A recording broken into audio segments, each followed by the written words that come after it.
So a year and 4 months ago, ladies, I went under the knife. I got the full Monty all around my forehead, around the ears, into the back. I looked like Frankenstein.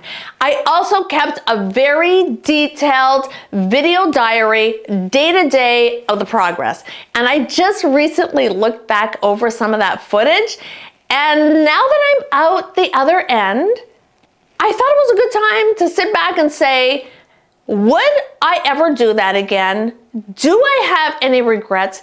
And was it worth it? So if you're considering getting a facelift, I think this video might really help you out, because when I was doing my research before I went in for my facelift, I feel like there wasn't really a lot of good information out there. First of all, I think a lot of people don't want to admit that they had a facelift, and I don't blame them at all, because other women, there are certain women that will really shed a lot of hate on you. So I get wanting to keep it private. And then the people that do come out and say that they had a facelift, I think they kind of sugarcoat it just to keep the haters at bay, because if it looks too bad, then it gives them ammunition to really go after you. So I feel like I went into it not fully knowing the depths of all that is involved. And I also feel like I didn't understand that a facelift isn't an end all to all your aging problems. So stick around and I will just sort of go over some of the things that I wish I had have known before I agreed or signed up for this surgery. So something I think a lot of people don't know, even if you've gone through it, you might not actually realize this, but it takes a good year to completely heal. So I don't mean you're bedridden for a year. I don't mean you look like Frankenstein for a year, but for a year, you're kind of healing lopsided. I realized this because when I went for my 6-month appointment, they took pictures. They took like after pictures. So I asked the secretary if I could have those after pictures so I could have the before and after. And she said, of course I could, but she's like, you know you're not completely healed until a year. And I'm like, no, I didn't know that. So that was good information to have, because otherwise you get discouraged. I was looking at photos and I see myself a lot more than I want to see myself in all the editing that I do. So I could tell that it wasn't what I wanted. It looked just a little off, just a little lopsided, because the way she explained it to me is that everything doesn't just evenly heal. Like, you know, one side will heal a little differently than the other side, and different stitches heal differently. So you might have, you know, indentations places or pulling more one way. So for that first year, there's so much internally that is healing as well. So there's just a little distortion going on. So it might not be real obvious to other people, but it might be obvious to you, and you might get discouraged over that first year going, why is it not looking better than it is? But once I started getting closer to that 1 year point, I really did start noticing how it was really evening out and things were just settling down and looking more normal. So it's a slow process, but it does all even out in the end. So I think that's good information to know so that you don't get discouraged. And it's also good to know that if you're doing a facelift because you're thinking, you know, my daughter's getting married in 6 months, so I'll have my facelift now and I'll look fabulous in 6 months. I really think in 6 months you're not gonna look fabulous. I mean, you might look good, you might look fine. And this is just my opinion, but I think that I would rather have that more natural look, the wrinkles, I would rather that than that distorted look. And you don't know at what point you're gonna look which way. So some days were better than others. Some days I was like, okay, it's not too bad. And then, you know, the next week it would be like a little distorted again. So you don't know on that day, that special day, that whatever that occasion is that you wanna look your absolute best for, you don't know how you're gonna look there. I think you need to plan a year out. That's just being safe and knowing that once that year is up, it's done, you're healed, and you'll have the full results at that point. And here's another thing that I'll just throw out there, it's not that important, but everyone's experience is gonna be different. Me and my friend used the exact same doctor, we're about the same age. She's a year younger than me. We had our surgery 3 months apart, and our experiences were a little different. She was out socializing way before me. However, I was out taking 2 walks a day, like 4 days after surgery. That's probably not a good thing to do, but that's my personality. I want to get out and exercise. I'd much rather a walk than go out to dinner. So you just kind of need to know what your personality is like, and that's going to make the experience a little different. I didn't go out to dinner. My very first time going out to dinner was 6 weeks after, and halfway through dinner, I was done. I had no energy left and I just wanted to go home. So socializing took a long time for me to get into. It took a lot out of me. Something I think I mentioned at the beginning is that a facelift isn't going to solve all of your aging problems. So for instance, if you have those lines around your lip, like a full upper and lower facelift doesn't touch this area at all. I have a very long upper lip, and I actually wanted to have this shortened. That's an add-on, by the way. So the upper and lower facelift, then there are other things that you can add on. And one of the add-ons is, you can shorten your long upper lip if you want. My doctor didn't want to do that because he said that my mouth was... I had a big mouth. I know, no jokes, please. That I had a big mouth, and that he thought the scar was going to come out too far, and that I was going to have a scar that I would, maybe still be able to see. So I didn't want that either. He was not going to do it. So, that was just one of the add-ons that I wasn't able to get. Another add-on would be the eyes. So I didn't have that done either.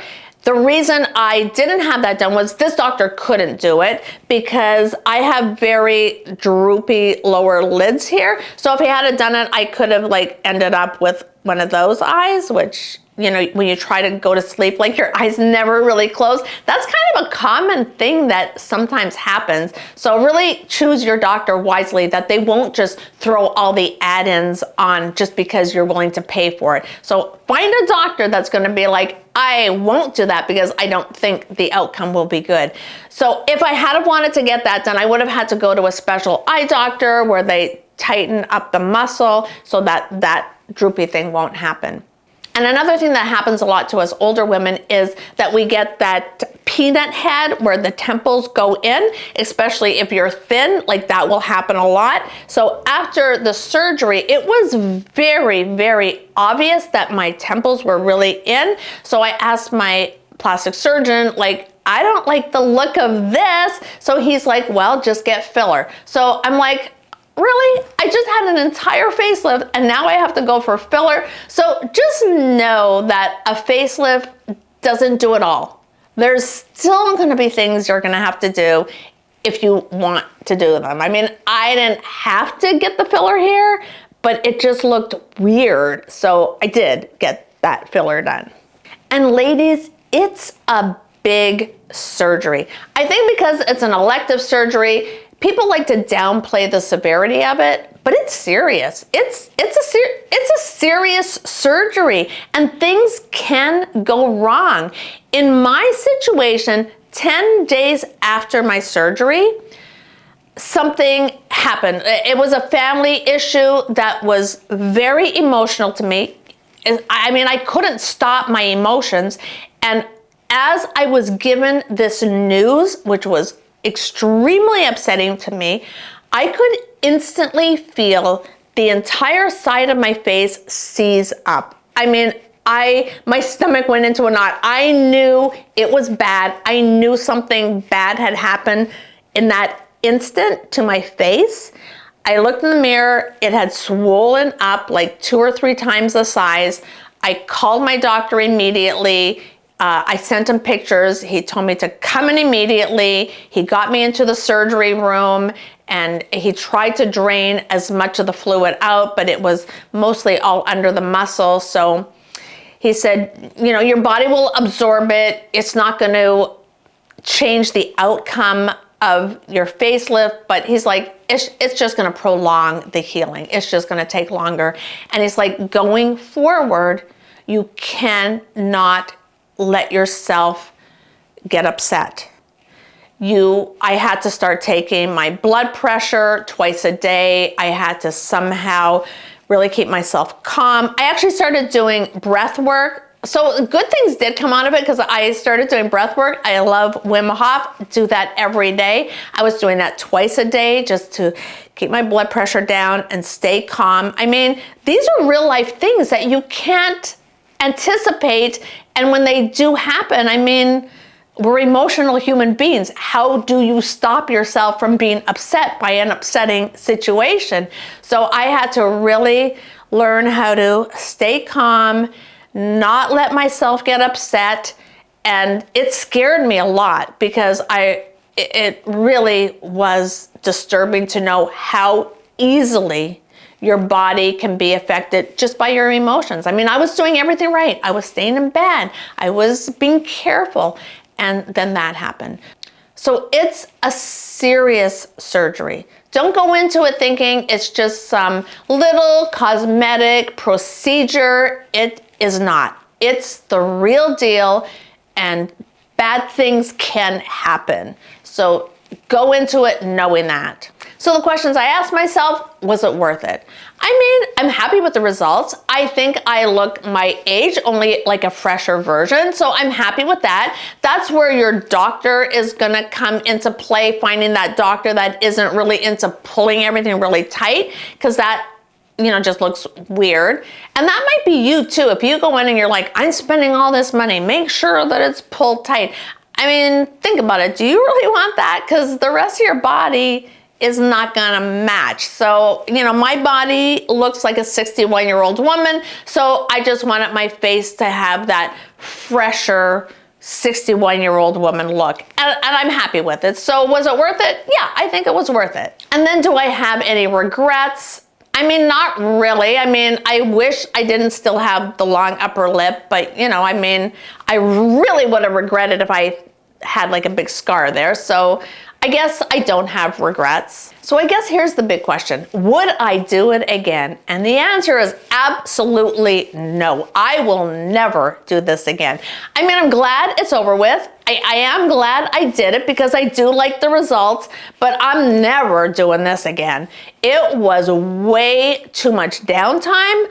I do not have the patience level for that. The healing process where I was bedridden and I had no energy and I couldn't do my workouts and I couldn't do all the things that I love to do. Hey, if you're that type of person that loves lounging on the couch and binge watching Netflix, this is the thing for you. You're gonna love it because honestly, you're not in pain. There was honestly the biggest surprise and out of this, I should mention that, there's no pain. Both me and my friend who had it done at the same time were like, I never took painkillers.